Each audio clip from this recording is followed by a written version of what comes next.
해안 지형에 대해서 알아보도록 하겠습니다. 먼저 해안 지형을 만드는 주요 작용을 일으키는 매체, 파랑, 바람 이런 것들 많이 있는데요.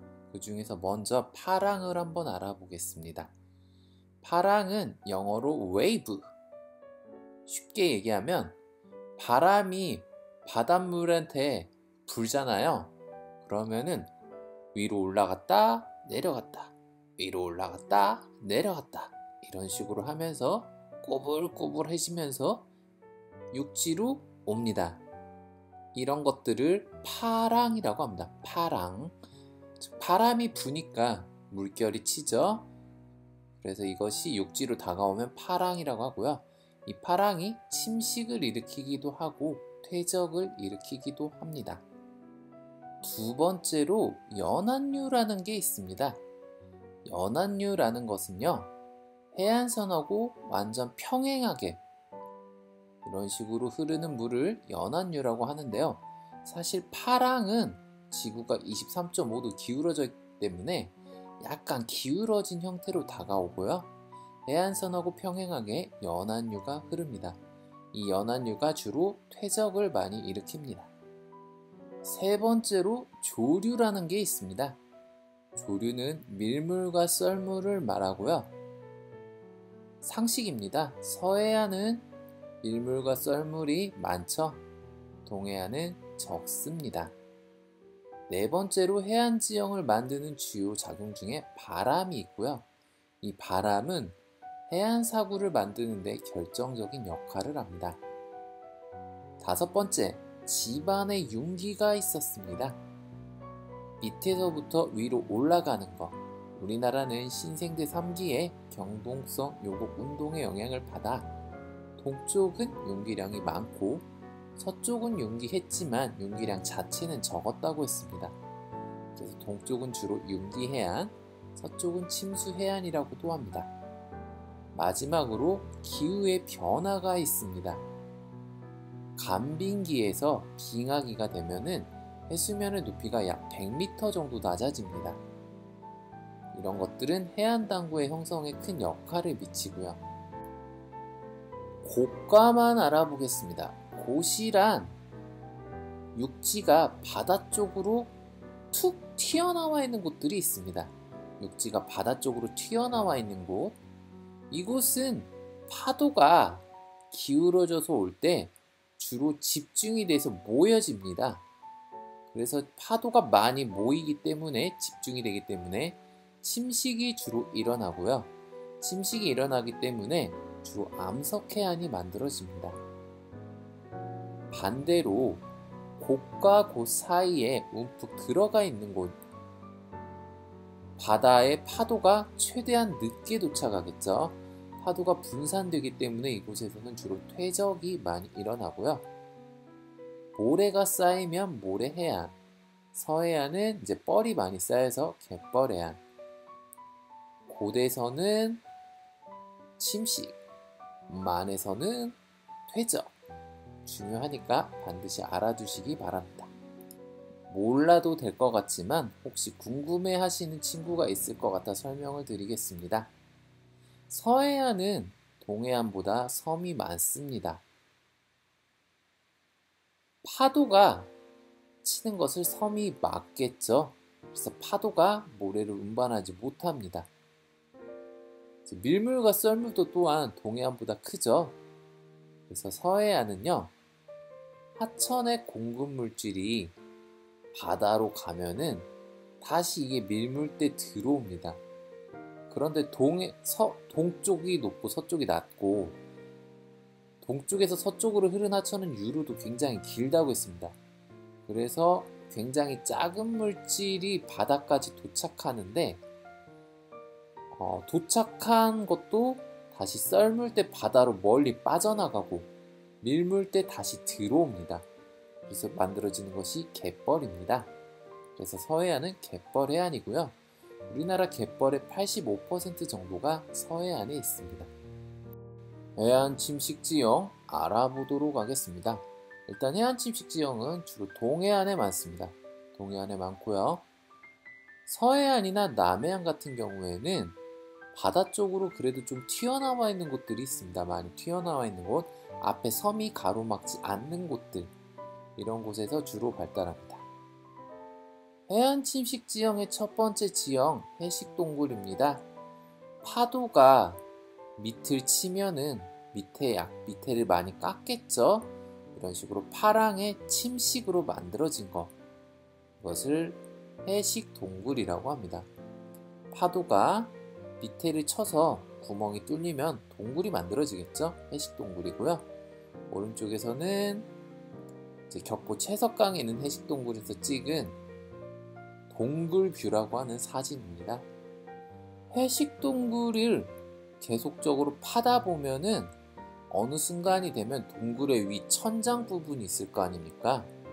거기가 무너져 내리면 오히려 절벽처럼 되게 반듯반듯해집니다. 오른쪽 그림처럼요. 해식동굴의 천장이 무너져가지고 내려와서 굉장히 절벽을 만들었습니다. 그것도 파랑의 침식으로 생긴 거죠, 결국. 이것을 해식애라고 합니다. 절벽 애자를 써서요. 파식대. 해식애가 후퇴하면서 밑에 바닥은 새롭게 생겼습니다. 평탄해진 이 바닥은. 이것을 파식대라고 합니다. 즉 해식동굴, 해식애, 파식대 전부 다 연결되는 것입니다. 만들어지는 과정을 한번 영상으로 준비해 봤습니다. 한번 보시죠.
씨앗치 시스텍 알아보겠습니다.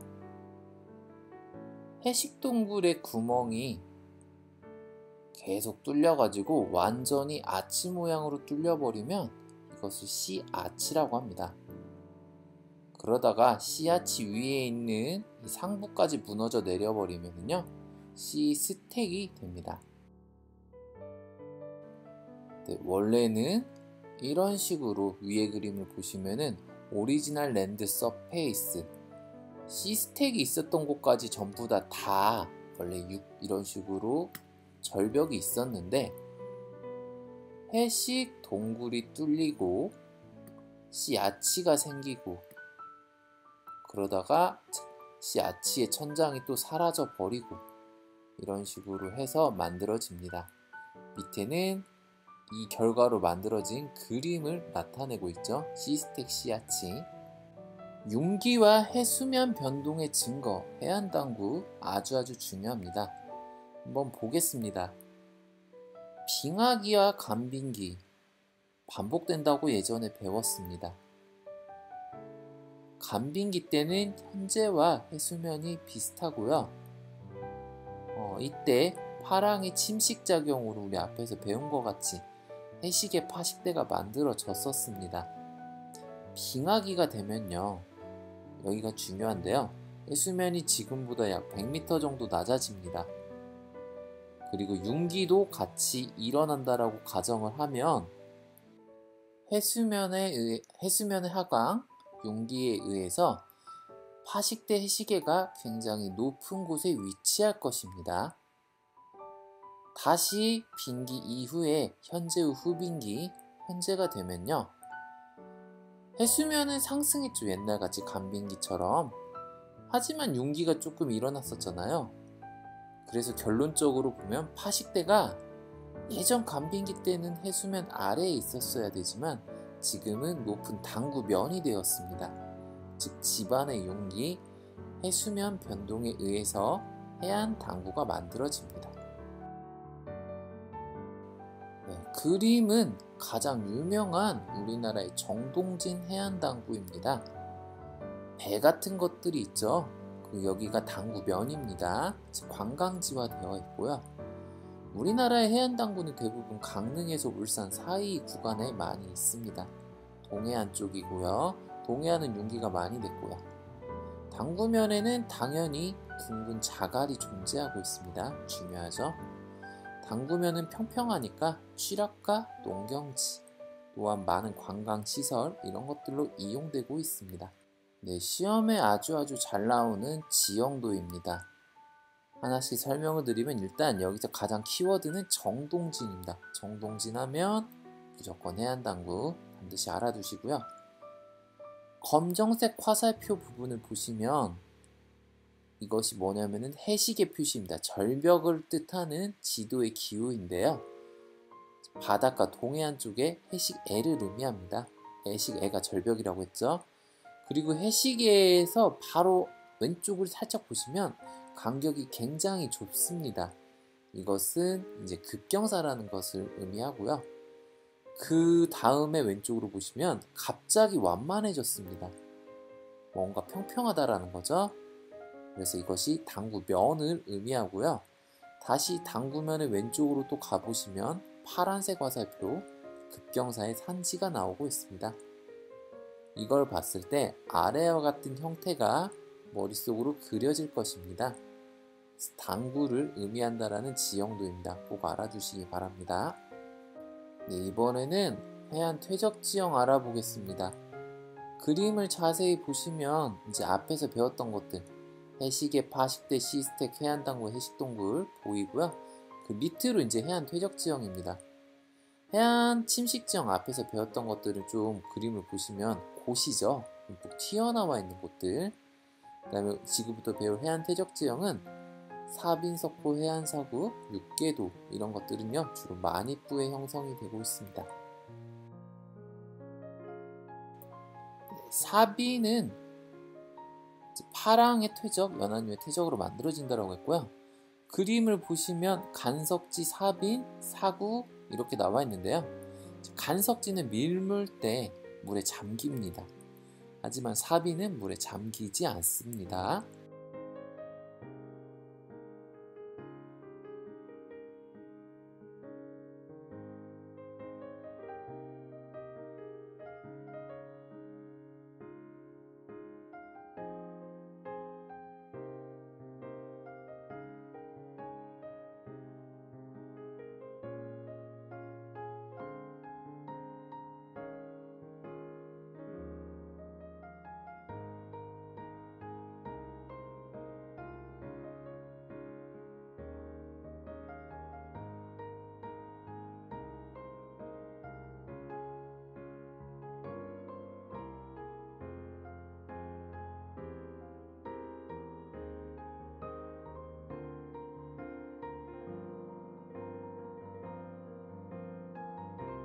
동해안 사비는 주로 조립질 모래가 쌓였습니다.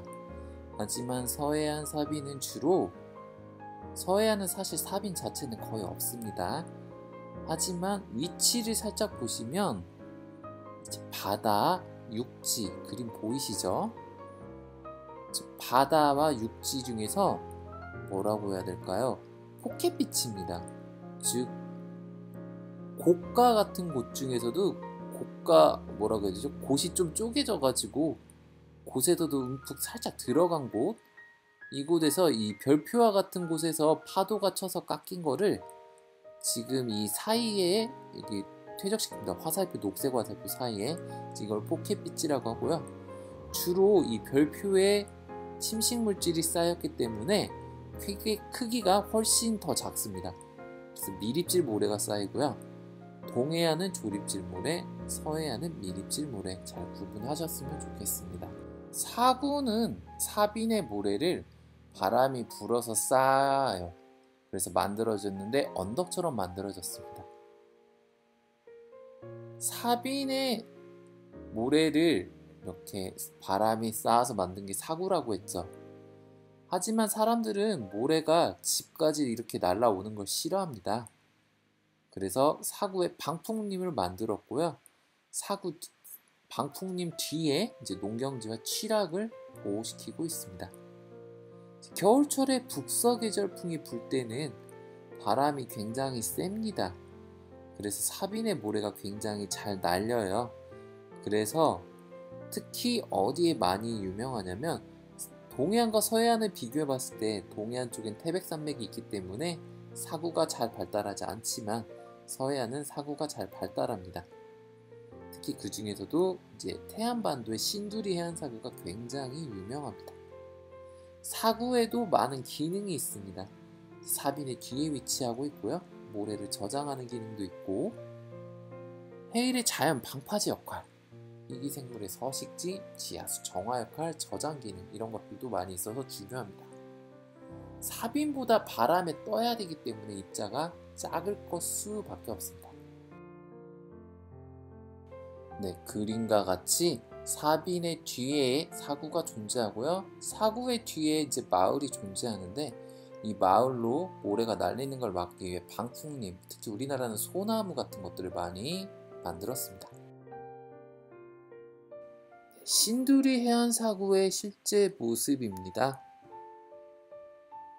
소나무 보이시고요. 그 뒤로 이제 마을이 있는 것도 같이 보이고 있습니다. 네, 그림 지도에서 빨간색 별은 태백산맥입니다. 태백산맥이 막고 있어서 동해안은 사구가 잘 발달하지 않고요. 서해안에서 특히 바람, 겨울철, 북서계절풍을 잘 받는 이 지금 동그라미 같은 곳들은 사구가 잘 발달합니다. 특히 우리나라에서 신두리 해안사구가 제일 유명합니다. 해안태적지형 사취, 사주, 석호 알아보겠습니다. 해안선과 평행하게 흐르는 것을 연안류라고 했고요. 이 연안류를 따라서 모래가 이동합니다. 그래서 한쪽으로 쭉 연안류 방향을 따라서 자라나기 시작하는데요. 이것을 사취라고 하고요. 이 사취가 만을 완전히 다 막아요. 그러면 사주와 석호를 만듭니다. 만약 섬과 연결한 사주가 있는데요. 이것은 육계사주, 육계도라고 합니다. 섬은 우리나라에서 가장 대표적인 곳은 제주도에 있는 성산 일출봉입니다. 석호의 형성 과정 알아보겠습니다. 아주 중요합니다. 빙하기 때는요. 빙하기 때는 이 바다와 하천이 만나는 곳은 하천의 하류일 겁니다. 이 하천의 하류 부분은 우리 배웠죠? 빙기 때는 침식이 활발하다라고 했습니다. 그래서 침식이 활발하니까 골짜기가 길게 파였을 겁니다. 골짜기가 파이죠.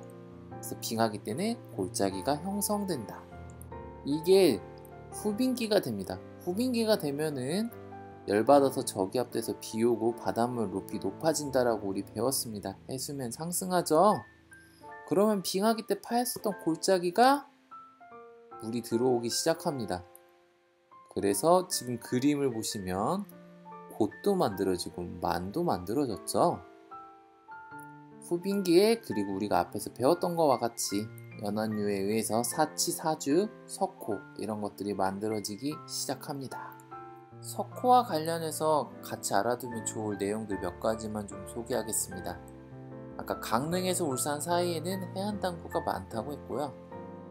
강릉에서 위에 북쪽으로 올라가시면요 석호가 많이 있습니다. 강릉에서 북쪽으로는 석호가 많이 있고요. 서해안도 석호는 있습니다. 하지만 우리가 눈으로 볼 수는 없죠. 왜 그러냐면 밀물 때는 바닷물에 같이 잠깁니다. 물이 많이 들어오니까. 썰물 때는 물이 빠져나가서 바닥에 아예 드러납니다. 그래서 실제로 보기는 어렵고요. 석호는 동해안의 해안선을 단순화시킵니다. 그림을 보시면 많이 생겼는데 여기가 사치사주 석호가 생겨서 결국 석호에 물이 빠져나가면 이 석호도 육지가 되잖아요. 그럼 해안선이 결국 반듯해졌죠. 단순해졌죠. 석호의 물을 마실 수 있을까요? 없을까요? 짜기 때문에 농업용수나 식수로는 사용하기 힘들다고 합니다. 석호를 원래 자연 상태로 가만 놔두면 이곳은 이제 물이 빠져나가서 매립이 됩니다. 하지만 이제 이곳을 관광자원으로 이용하고 있기 때문에 그렇게 되도록 놔두지는 않죠. 예, 석호의 실제 사진 모습입니다. 빼어난 경치 때문에 관광지로 많이 이용되고 있습니다. 오늘은 여기까지. 고생하셨습니다.